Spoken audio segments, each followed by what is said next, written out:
এবার যুক্তরাষ্ট্রকে সরাসরি পারমাণবিক যুদ্ধের হুমকি দিয়েছে উত্তর কোরিয়া। যুক্তরাষ্ট্রকে ধ্বংস করতে প্রতিশোধ যুদ্ধের স্লোগান দেন বিক্ষুব্ধরা। বিস্তারিত শেখ ফরিদের প্রতিবেদনে। যুক্তরাষ্ট্রকে পারমাণবিক যুদ্ধের হুঁশিয়ারি দিয়েছে উত্তর কোরিয়া। পিয়ংইয়ংয়ে রাষ্ট্রীয়ভাবে গণসমাবেশের আয়োজন করে যুক্তরাষ্ট্রকে ধ্বংস করতে প্রতিশোধ যুদ্ধের ঘোষণা দিয়েছে লাখো মানুষ।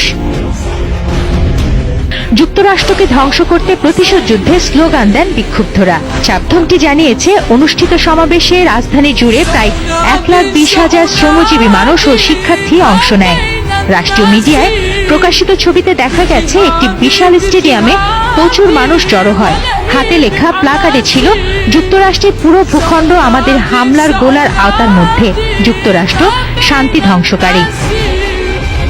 কেসিএনএ বলছে, উত্তর কোরিয়ার কাছে এখন মার্কিনীদের শাস্তি দেওয়ার জন্য সবচেয়ে শক্তিশালী অস্ত্র এবং এই ভূখণ্ডের মানুষ শত্রুদের বিরুদ্ধে প্রতিশোধ নেয়ার আদম্য ইচ্ছা নিয়ে টগবগ করছে।